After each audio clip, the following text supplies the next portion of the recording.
Next up, we want to talk about the shooting that happened at the ICE facility earlier this week out in Dallas. We want to go out right now to Fox 4 Dallas's Shaun Rabb joining us here with the latest on the investigation that continues to really get national headlines.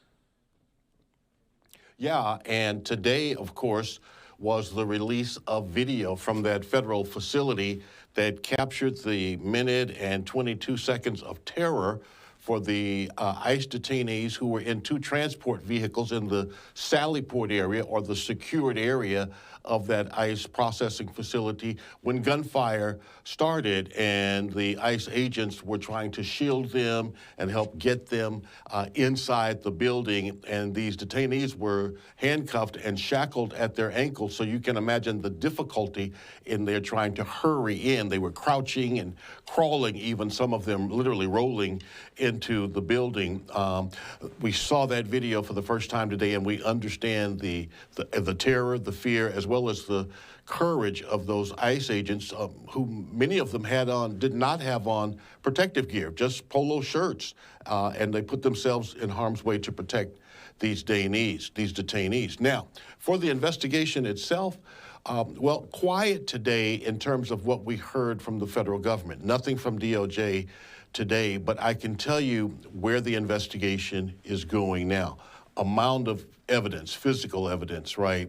Handwritten notes on various pieces of paper that explained at least the ire that Joshua Jahn held for ICE agents. But how his thinking became twisted, how this root was planted in his heart, we don't know that yet. We don't know where the radical ideas came from, and that is where the investigation goes.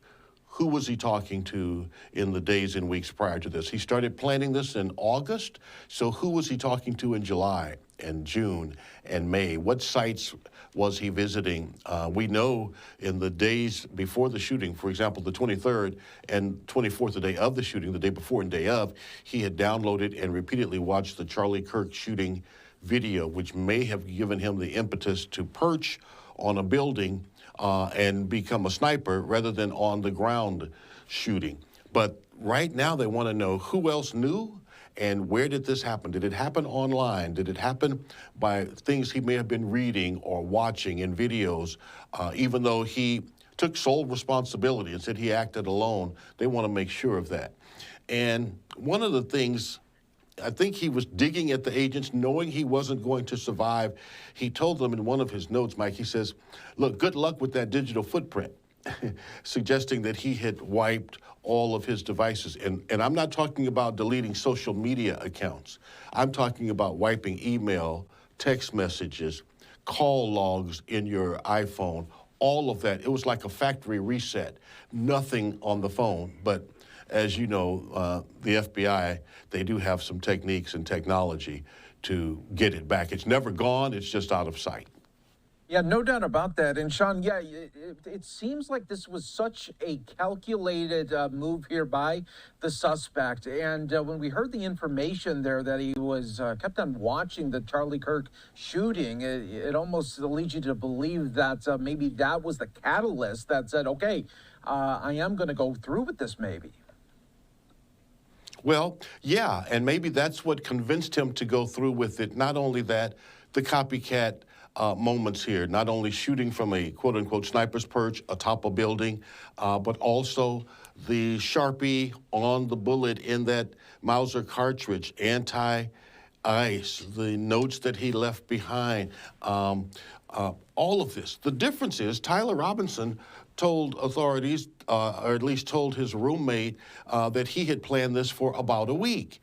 We know that Joshua Jahn planned this for months. We know that because it was in August when he purchased the weapon. Sometimes later, he went to the Dallas County Homeland Security and Emergency Preparedness website, downloading public information about the addresses of DHS facilities. My guess is now that's being wiped off all Department of Homeland Security websites across the country. That won't be public any longer.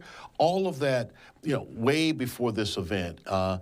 driving down at 3 in the morning under the cover of darkness in his Toyota Corolla with a ladder on the roof. And of course, it's early in the week, it's late at night or very early morning, little or no traffic coming down Central Expressway from Fairview to downtown at that time. Probably wasn't spotted. And if he was seen by people, nobody thought twice about it. He certainly was captured on video driving down, which means he sat there on that roof at least 2.5 hours, 3 hours, waiting for the moment where he thought he would be able to, wreak havoc, maximum lethality. That's a quote from one of his handwritten notes on ICE agents. And he opened fire. The irony of it all, Mike, not a single agent was struck. But as you know, 3 detainees, 1 person dead. I can tell you another is very, very, very low sick. We were able to have his brother on Fox 4 News earlier today, and he described being low sick. His brother's low sick, so much so that the medical staff want to, in fact, take him off of life support. Yeah, that is very troubling all the way around when you look at this attack that's happened earlier this week. Shaun, thanks so much for joining us on Live Now from Fox. What I'm going to do now for the viewers, I'm going to play out your update that you just had on for Fox 4 Dallas. We'll play that out. And again, thank you so much for giving us your update and analysis here on this story. Always love to be with you, friend. Thank you so much. All right, everyone, let's play out Shaun Rabb's story that just aired on Fox 4 Dallas. Let's listen in. It seems from his writings that his ideology was incredibly anti-ICE. Former FBI counterintelligence counterterrorism operative Eric O'Neill. Joshua Jahn's writings, he says, reveals his ideology. While we don't know where the idea came from, O'Neill says he accomplished what he intended. And make sure that ICE agents all around the country now are going to be worried for their safety every morning they go to work and concerned whether they're going to make it home to their families. In that, this shooter has succeeded. Even though he shot people in ICE custody, not the federal agents, when he opened fire on transport vans and the ICE processing facility. One of these notes or papers, the sniper explicitly states, yes, it was just me. That statement appears to be correct at this point in the investigation. Agents have found no connection, loosely or otherwise, to any organized group. Joshua Jahn's LinkedIn account, benign, showing 6 different jobs since 2013, none longer than 8 months. He attended UT Dallas for 1 year, Collin College, 2 years. O'Neill says, while there yet appears to be nothing, he was influenced on his own or by others. And then is radicalized by these different groups or by research that they're doing on their own that draws the conclusions that are counter to society. Then they can become very dangerous on their own, even if a group doesn't recruit them. In yet another note, the U.S. Attorney said Jahn reiterated it was just him and his brain responsible.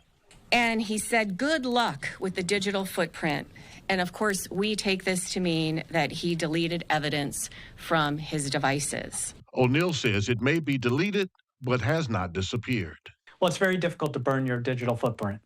People think that they can, and you really can't. The FBI can work in different ways to restore it. They will go to companies that he has been chatting on and ask them for the records. Nothing really is ever deleted on the internet. Once Jahn's emails, text messages, call logs, social media apps are restored, agents will be reaching out to everyone who knew him. That will be the focus of the investigation right now. We learned a lot about why he did it. Now we want to know if he had help. And if he did have help, then there could be other arrests. Shaun Rabb reporting on this deadly shooting. I want to show you now. Federal officials releasing the surveillance video of Wednesday's shooting at a Dallas ICE facility. People running for cover inside and outside the Immigration and Customs Enforcement Field Office in Dallas as the gunman showered bullets landing inside and outside the facility. Just take a look there as they are crawling out, still handcuffed and trying to save themselves. 3 people were shot, 1 died, and the gunman then turned the gun on himself. Just yesterday, law enforcement said they found notes in his home showing a hatred of the federal government and a desire to cause immigration agents real terror. The matter remains under investigation.